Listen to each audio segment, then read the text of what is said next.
Once upon a time in the city there was a house everyone respected and feared. It belonged to Baba Fola, an old man known for his strong rules and quiet pride. People said he ruled his home like a shrine. No shame, no secrets, and no sin were allowed. He believed in respect, silence, and keeping his family name clean. Inside his big house lived 2 girls, who everyone believed were sisters, but they were not. The first was Immad, his late wife's daughter. She was not his blood, but you would never know. Baba Fola loved her like gold. Immad was light-skinned, graceful, always smiling in public. She wore long iro and buba and greeted elders properly. During family gatherings, people would say, Immad is the pride of this house. Then there was Tari, Baba Fola's own daughter. She was the quiet one, dark-skinned, soft-spoken, always in the kitchen or sweeping the veranda. Her beauty was rare, her eyes deep like the river. But still, no one ever praised her, not even Baba Fola. He would say, "A girl's beauty means nothing if her behavior is empty." Tari never argued.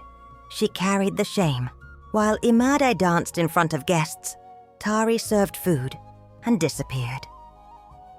In this house, rules were law. No boys allowed inside.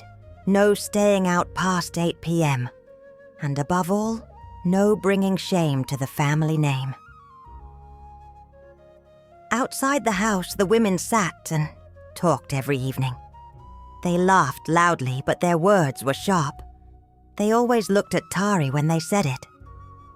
"That girl walks like she owns the street."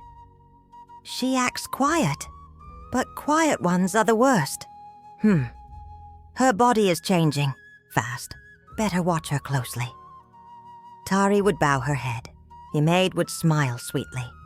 And in Baba Fola's eyes, one daughter shined like the moon, while the other was just a shadow following behind. But shadows, they carry secrets, and this one was ready to speak. Every evening after dinner, Immad would dress like a village bride. Long wrapper, white scarf, no makeup. She would greet Baba Fola, kneel properly, and say in her sweet voice, "Papa, I'm going for the prayer vigil at Mama Titi's house." Baba Fola would nod proudly. "Good girl. Keep yourself pure before the eyes of the ancestors." But Tari watched from the shadows, because once Immad stepped outside the main house, she didn't go to pray. She went to the small bathroom in the back of the compound, and there, she changed. Off came the wrapper, off came the scarf. She unzipped her bag, and out came something different. Mini skirts, lipstick, heels, body spray. Tari saw it all through the cracked window. Later, around 2 a.m., Immad would return, walking lightly, like a thief. Her makeup smudged, her bra strap hanging, her perfume mixed with something bitter. The smell of sweat, of smoke, of men. Tari asked once, softly, "You smell strange. Where do you really go?" Immad smiled without blinking. You don't understand city life. Keep scrubbing pots. I'll keep praying." Tari said nothing, because in Baba Fola's house, speaking against Immad was like spitting in the shrine. No one would believe her. Not Baba. Not the aunties. Not even the neighbors. So Tari kept watching, kept listening, and each night the wrapper Immad left in was not the woman who returned. She wasn't praying. She was playing with something dangerous. And Tari knew the ancestors won't stay silent for long. One morning, while sweeping the house, Tari found something that stopped her heart. Under Immad's bed, wrapped in a black scarf, was a small calabash. Inside it were waist beads. But not just any beads. These ones were different. Some were broken, some stained with something that looked like blood. Others still had their perfume scent. One string had a little gold bell tied to it, shaking like it still remembered the night before. Tari touched them gently. These beads were sacred.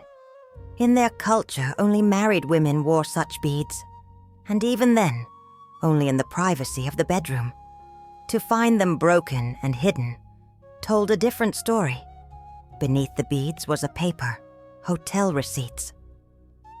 Tari's eyes moved over names, numbers, amounts. Every date matched a night Immad claimed she was at prayer. Then she found it, a name that sent a chill down her bones. Chief Lamidi, a wealthy elder from their compound, a man who once called Tari his little daughter. Tari sat on the cold floor, shaking. Immad was not just pretending. She was selling herself to men, high men, sacred men, the same ones who blessed the family shrine.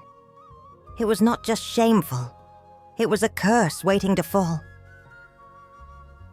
Tari heard footsteps. She quickly wrapped everything and left the room. But her hands were trembling, her heart loud. Immad thought no one knew, but the beads had spoken. And now, Tari was holding the weight of a secret big enough to break the family forever. That night, Tari could not sleep. Her hands still smelled like Immad's perfume. Her chest was tight with fear, and her mouth heavy with decision.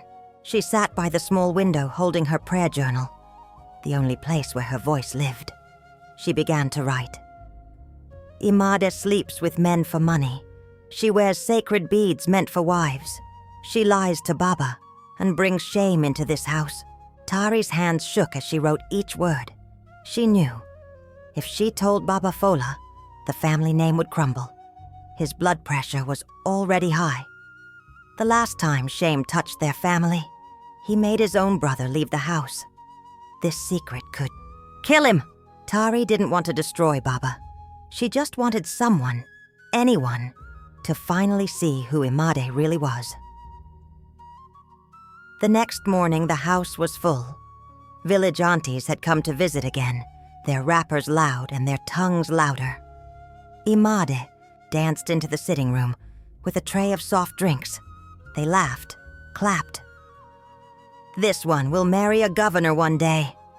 Tari stood at the doorway, holding the tray of meat pie, unseen like always, until one of the aunties said, But your Tari too is becoming fine, oh. See her waist." Immad's smile dropped, just for a second. She turned, locked eyes with Tari, and whispered so low no one else heard. "You're trying to shine? You want to take my light?" Tari whispered back, "I already have your truth." That night, Immad stormed into Tari's room. She slammed the prayer journal on the table. "What is this? Are you mad? Do you know what you're doing?" Tari stood, quiet but strong. "You bring men into Baba's name. You lie in God's face. You don't deserve silence anymore." Immad's hands curled into fists. Her voice dropped to a whisper. "You should have stayed in my shadow, Tari. Now, you've made yourself a problem." The whole house buzzed with excitement. The Ajayi family festival was coming, a yearly gathering of elders, chiefs, cousins, and spiritual guides from the village. For Baba Fola, it was the time to prove that his house was pure, strong, and full of dignity. Immad took charge, as always. She chose the decorations, organized the food, and made sure her gel matched the family colors. Every 5 minutes she asked, "Where is my gold necklace? Where are the guests sitting? Did you iron Baba's agbada?" But Tari was quiet, sewing her own dress in her small room. This time she wasn't going to wear old wrappers or hide in the kitchen. On the day of the festival, guests filled the house. The compound smelled of jollof rice, fried fish, and shea oil. The drummers played, elders blessed, cameras flashed. Then came the moment. Baba Fola stood proudly with his 2 daughters beside him. Immad wore gold. Tari wore white. A respected chief turned to Baba and said, "Both your daughters are beautiful, but this one..." He nodded at Tari. She carries the kind of grace you can't buy. Gasps passed through the crowd. Tari blinked slowly. Immad clenched her jaw. For the first time in years, Tari was seen. That night, when the guests left, Immad sat alone under the mango tree, her feet dusty and her pride cracked. She whispered into the dark, "You think this is your moment, Tari? You think they love you now? They will forget your face tomorrow, but I will never forget what you've done to me." And that was when the hatred began to boil.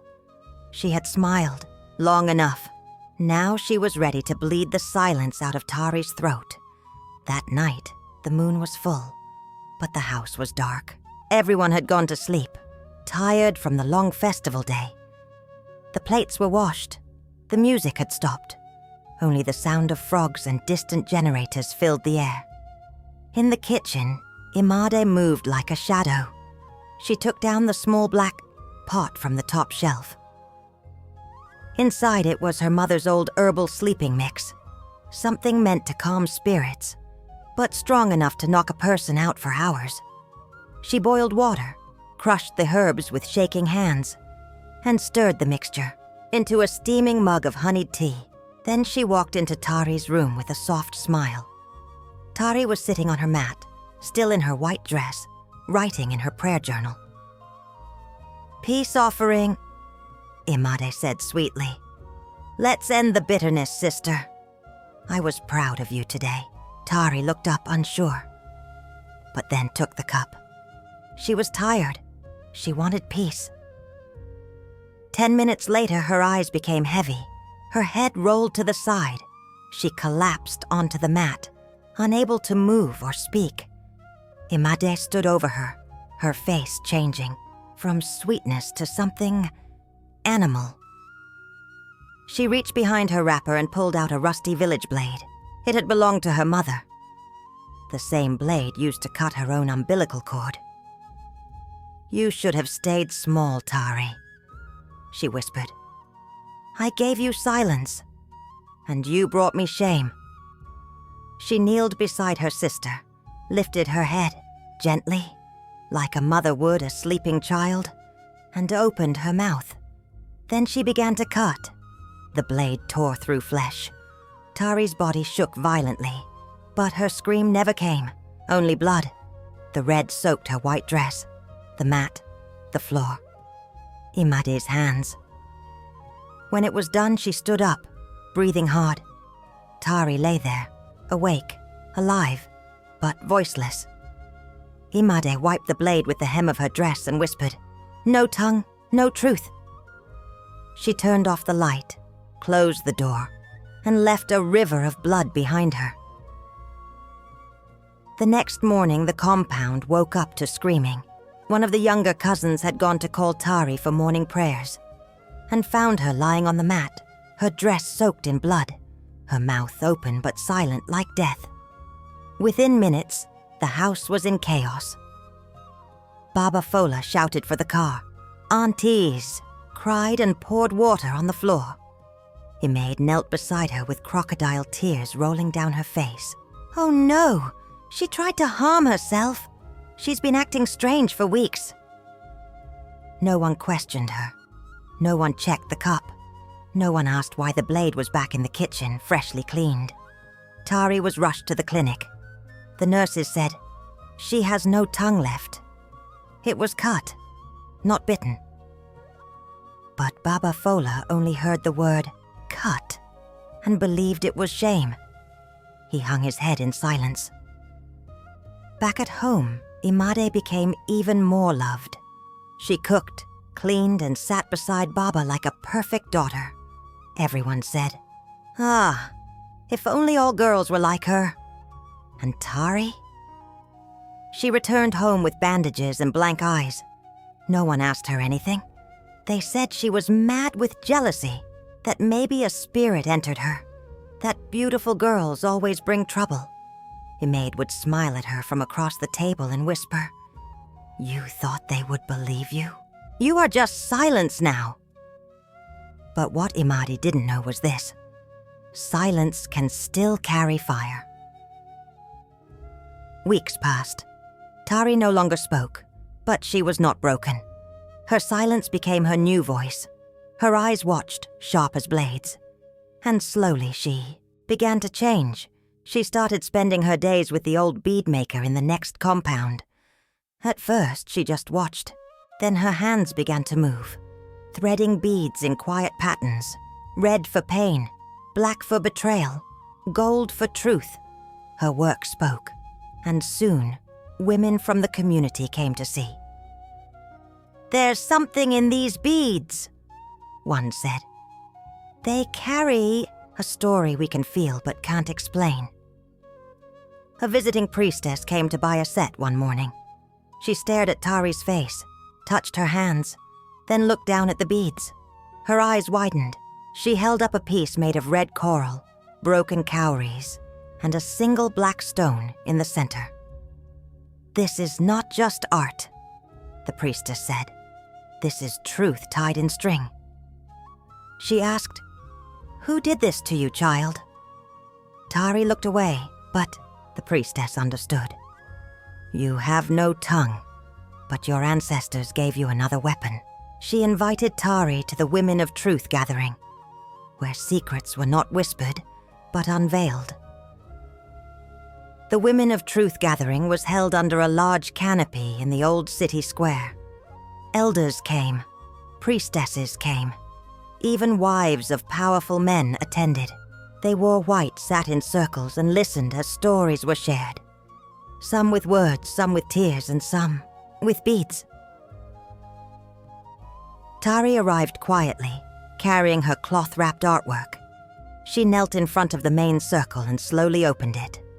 The mat held just one long string of beads, red, black, and gold, woven into a shape that looked like a woman, screaming, but with no mouth. In the center was a small broken blade, stitched into the thread. The women gasped. One of the elder priestesses stood up, walked forward, and touched it gently. She looked at Tari and said aloud, "This is not decoration. This is confession. This is truth." She turned to the others and said, "A woman has been silenced in her own home, not by spirits, not by madness, but by another woman's evil." Murmurs spread like fire. Who? Who did this?" Tari stood. Her fingers shook as she pointed to the last part of the beadwork, a pattern of a woman in gold, smiling, with red drops at her feet. The crowd turned slowly. Immad stood at the back of the gathering, frozen, pale, exposed. Someone whispered, "That's Baba Fola's daughter." Someone else, "No, that is the thief of another woman's tongue." Immad tried to walk away, but the truth had already wrapped around her like string. The next morning the sun rose slow and heavy. Baba Fola was called to the circle of elders, his heart already broken. Tari walked beside him, head high despite her silence. Immad followed last, her steps shaky, her wrapper plain, her eyes dark with fear. The Women of Truth placed Tari's beadwork on the sacred mat. The elder priestess raised her hand and said, "Who did this?" Silence. Then she turned to Immad. "Step forward. Speak before the ancestors. If your hands are clean, touch the calabash." Immad walked slowly. Her chest rose. Her lips trembled. She fell to her knees, then whispered, "I did it. I cut her tongue. She was going to destroy everything. I didn't mean to, but she pushed me." Gasps filled the air. Tari's eyes filled with tears. Baba Fola covered his face. The priestess asked, "And the men?" Immad broke completely. "Yes.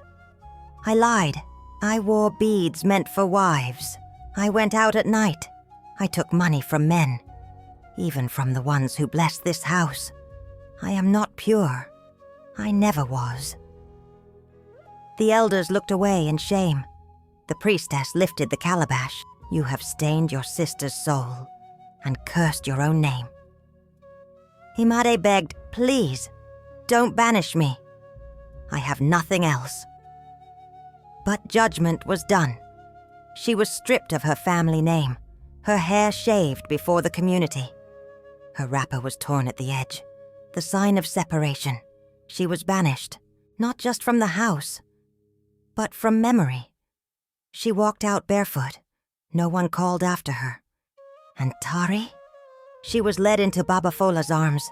He wept as he said, "Forgive me, my daughter. You carried the truth, and I could not see." My besties, if this story broke your heart like it broke mine, tell me in the comments, have you ever been blamed while the real evil was praised? Let's talk below. Don't forget to like, share, and subscribe, because on this channel, every silence finds its voice.